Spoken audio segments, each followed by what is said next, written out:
Alright, this is going to be vlog episode number 2. Today we're going to be doing a little bit of work on the Lexus. I've already done some work on it today. I pulled the ECU to make sure the ECU was in good shape. The capacitors and everything on the ECU are fine, so the ECU is not my problem. So my next thing was just kind of just doing a basic tune-up. I was told the wires are new, but I don't believe that. I think these wires are kind of older. So I've already got some wires ordered through my local parts store. I'll be picking them up later today. But right now, until then, I got some stuff to do. So, on top of the workbench, Honda over here. These are the plugs that came out of the car. Heavy corrosion on some of these. A lot of these are just really old. Definitely ready to be replaced plugs. But the corrosion, heavy corrosion on this one right here. So what my trick was, get some PB Blaster, kind of soak my finger with it, and run it down the spark plug tubes. I've already kind of done a little bit of cleaning, so you can't really tell how bad it was. But I kind of done a little bit, but the outside is a little dirty, but you can kind of still see how dirty that one is. And I've already done some cleaning on it. I'm going to have to go in a little bit further and kind of do a little more in-depth scrubbing on that, because there was a heavy amount of corrosion on those two cylinders right there. Just the plugs have never been changed. And you can actually see it on the wires themselves, kind of how dingy they look. So I'm going to change the wires. The wires need to be changed. Top of all that, this one here's got some corrosion on it too. You can see that I've got some basic right now. And I know this is cheap oil. It's Kindle oil, whatever you call it. $1.81 a quart. I couldn't pass that up. I just got some just because it needs to be changed. I use a decent filter. Going to kind of clean the motor out. Oil and it's kind of low and kind of dirty looking anyway. So it's going to drain the oil, do the oil change on it. Just run that oil for maybe a couple thousand miles, and then put some proper quality oil in it. I mean, this is decent. It's synthetic blend. It's Kindle, which most of the time you go to a dealer and they change your oil to using literally this stuff right here. It's cheap. It works. It's going to get the job done. New plugs as well. You can see my old throttle position sensor. I still got it laying around here. This is part of my issue right here at one time. Throttle position sensor just doesn't work correctly, so that's garbage. New NGK plugs. Change those out. Good idea of what they're supposed to look like versus what it looks like.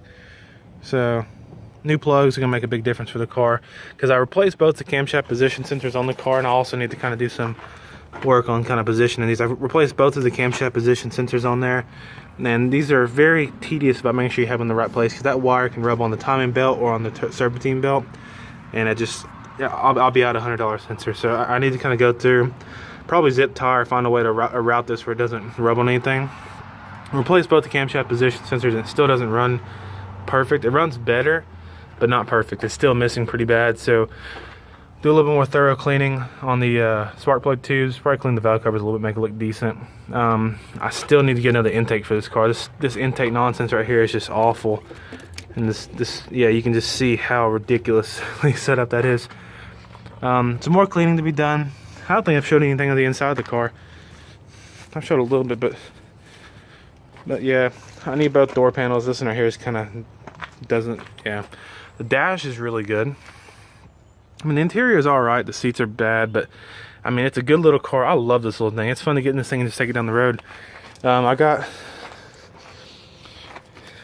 have a source on trying to get this wheel lock tool so I can get it off, so I can get this wheel off and put the stock wheel or the infinity wheels on it. So hopefully sometime soon I'll get this off, and I can actually, I still need to raise this side up a little bit. This side's not, it's still kind of, it's raised a little bit, but it's not as much as the rest of the car is, because I couldn't take that off. But little things at a time. She's getting there, doing the plugs, got the wires on order. They'll be here later today. I'll do the new wires, new plugs. Hopefully that should fix some of the issues with how it runs. And she's been a pretty expensive little project, but I still need to go through, get rid of all this nonsense, but I just haven't had time. Doing what I can when I can. Put the whole front clip back on it too sometime soon, once I get the other headlights, the center fog lights cleaned up. But yeah, she's a work in progress. Hopefully, usually on my days off I can get a lot of work done. I'll get it running a little bit better today, hopefully. But yeah, that's just a little update for you guys on Project Lexus. It's a funny name, man. Lexus. Yeah. Alright. Well, thanks guys for watching. Also, I don't know if I ever highlighted it, but the AC's been deleted on this thing. This has the belt, the 17 belt, just for everything but the AC. So no AC on the car. That kind of sucks, but it is cold as hell out here right now. It's winter time. You can kind of see where someone's kind of done this rigging right here in order for this intake to work. It's gonna go all back to stock, fix all that stuff. Could be a vacuum. It's kind of cool. I did not know these cars had you can actually diagnose some of the issues under the hood right here with a little. Can't get it off with one hand. But yeah, work in progress. She's getting there. Gonna change the oil, get the plugs, wires, all that stuff done today, and we'll go from there. Thanks for watching.